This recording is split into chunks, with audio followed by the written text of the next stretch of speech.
സഞ്ജു സാംസന്റെ നേതൃത്വത്തിലുള്ള രാജസ്ഥാൻ ഇത്തവണ കപ്പടിക്കുമോ? രാജസ്ഥാൻ റോയൽസിന്റെ മെഗാ ഓപ്ഷനിൽ വാങ്ങിയ കളിക്കാരെ ഒന്ന് പരിചയപ്പെടാം. ജോഫ്ര ആർച്ചർ, മഹീഷ് തീക്ഷണ, ഹസാരംഗ, ആകാശ് മദ്വാൽ, കുമാർ കാർത്തികേയ, നിതീഷ് റാണ, തുഷാർ ദേശ്പാണ്ഡെ, ശുഭം ദുബെ, യുദ്വീർ സിംഗ്, ഫസലുൽ ഫറൂഖി, വൈഭവ് സൂര്യവംശി, കേന മാപ്ക, കുണാൽ റാത്തോർ, അശോക് ശർമ്മ എന്നിങ്ങനെ 14 കളിക്കാരെയാണ് ലേലത്തിൽ വാങ്ങിയിരിക്കുന്നത്. നിലനിർത്തിയവരുടെ ലിസ്റ്റിൽ നോക്കിയാൽ സഞ്ജു സാംസൺ, ജയ്സ്വാൾ, റിയാൻ പരാഗ്, സന്ദീപ് ശർമ്മ, ഹിറ്റ്മെയർ, ധ്രുവ് ജുറൽ എന്നിവരായിരുന്നു. ആദ്യം ടീമിലെ ബാറ്റേഴ്സ് ആരൊക്കെയാണെന്ന് നോക്കാം. വിക്കറ്റ് കീപ്പർമാർ ഉൾപ്പെടെ നോക്കിയാൽ സഞ്ജു സാംസൺ, നിതീഷ് റാണ, ശുഭം ദുബെ, വൈഭവ് സൂര്യവംശി, കുനാൽ റാത്തോർ, ഷിംറോൺ ഹിറ്റ്മെയർ, യശസ്വി ജയ്സ്വാൾ, ധ്രുവ് ജുറൽ, റിയാൻ പരാഗ് എന്നിവരാണ്. ഇതിൽ തന്നെ സഞ്ജു, ജുറൽ, കുനാൽ റാത്തോർ എന്നിവർ വിക്കറ്റ് കീപ്പേഴ്സാണ്. സ്ഥിരമായി അല്ലെങ്കിലും ആവശ്യ സമയത്ത് റിയാൻ പരാഗും ജയ്സ്വാളും സഞ്ജുവിനെ ബോളിങ്ങിനും ഉപയോഗിക്കാൻ കഴിയുന്നവരാണ്. നിതീഷ് റാണ കൂടി വരുന്നതോടെ ബാറ്റിംഗ് കുറച്ചുകൂടി ഡെപ്ത് ഉള്ളതാകും എന്നുറപ്പ്. റാണയും പാട്ടയും ബൗളറാണ്. ഓൾറൗണ്ടേഴ്സിലേക്ക് പോയാൽ ടീമിന് എടുത്തു പറയാവുന്ന ഒരു T20യിൽ പേരുകേട്ട ഓൾറൗണ്ടർ ഇല്ല എന്ന് പറയേണ്ടി വരും. ഹസാരംഗ സ്ഥിരമായി ബാറ്റിങ്ങിൽ കോൺട്രിബ്യൂട്ട് ചെയ്യുന്ന ഒരാളല്ല. Yudhvir Singh down the order ബാറ്ററും ഒരു ന്യൂ ബോൾ ബോളറുമാണ്. പക്ഷേ 11ൽ സ്ഥാനം കിട്ടുക പ്രയാസമായിരിക്കും.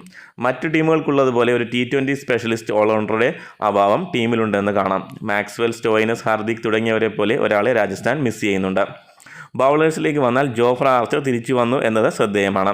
എന്നാൽ ഫിറ്റ്നസിനെ പറ്റി യാതൊരു ഉറപ്പുമില്ലാത്തൊരു താരമാണ് ആർച്ചർ. ഇംഗ്ലണ്ട് ടീമിൽ പോലും സ്ഥിരമായി സാന്നിധ്യമല്ല. ആകാശ് മദ്വാൾ ഒരു മുതൽക്കൂട്ടാകും എന്ന കാര്യത്തിൽ യാതൊരു സംശയവുമില്ല. അദ്ദേഹം മുംബൈ ഇന്ത്യൻസിനായി നടത്തിയ പ്രകടനങ്ങൾ നമ്മൾ കണ്ടിട്ടുള്ളതാണ്. പെർഫെക്റ്റ് യോർക്കർ കിങ്ങായി മദ്വാൾ മാറും എന്നതിൽ യാതൊരു സംശയവുമില്ല.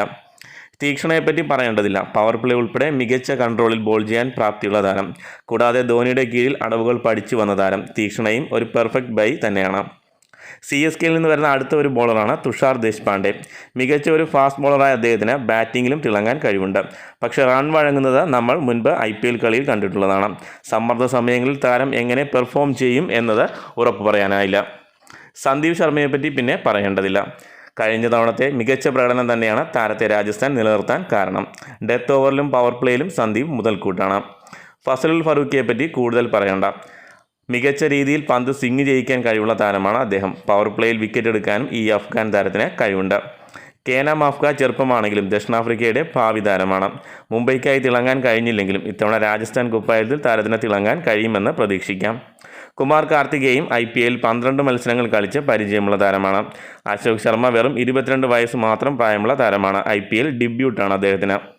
ഇനി രാജസ്ഥാൻ്റെ മികച്ച ഒരു പ്ലേയിങ് 11 നമുക്ക് നോക്കാം. ബട്ട്ലർ പോയതോടെ സഞ്ജു തന്നെയായിരിക്കും ജയ്സ്വാളിനോടൊപ്പം ഇറങ്ങുക. 1 ഡൗണായി നിതീഷ് റാണയാവും ഇറങ്ങുക. തുടർന്ന് 4-ാമനായി റിയാൻ പരാഗ്, 5-ാമത് ഹിറ്റ്മെയർ, 6-ാമത് ധ്രുവ് ജുറൽ. ഇങ്ങനെയാകും ആദ്യ 6 താരങ്ങൾ. തുടർന്ന് ഹസാരംഗ, ജോഫ്ര ആർച്ചർ, മനീഷ് തീക്ഷണ, സന്ദീപ് ശർമ്മ, ആകാശ് മദ്വാൾ. ഇതാണ് പ്രതീക്ഷിക്കുന്ന പ്ലേയിങ് 11. ഹിറ്റ്മെയറെ മാറ്റി നിർത്തിയാൽ രാജസ്ഥാൻ ഇന്ത്യൻ ബാറ്റേഴ്സിലാണ് വിശ്വാസം അർപ്പിച്ചിരിക്കുന്നത്. സഞ്ജുവും ജയ്സ്വാളും കത്തിക്കയറിയാൽ കാര്യങ്ങൾ മറ്റുള്ളവർക്ക് എളുപ്പമാകും. എന്തായാലും ഇത്തവണ സഞ്ജുവിൻ്റെ ഓപ്പണിംഗ് തന്നെയാകും ഏവരും കാത്തിരിക്കുന്ന ഒരു കാര്യം. അതുവഴി ഇന്ത്യൻ ടീമിലും സ്ഥിരം ഓപ്പണറായി സഞ്ജുവിന് മാറാൻ കഴിയും. ബട്ട്ലറിൻ്റെ വിടവ് നികത്തുക എന്നൊരു ഉത്തരവാദിത്തം കൂടി സഞ്ജുവിനുണ്ട്. നിങ്ങളൊരു രാജസ്ഥാൻ ഫാനാണെങ്കിൽ നിങ്ങളുടെ ഫേവറേറ്റ് പ്ലേയിങ് 11 കമൻറ്റ് ചെയ്യൂ.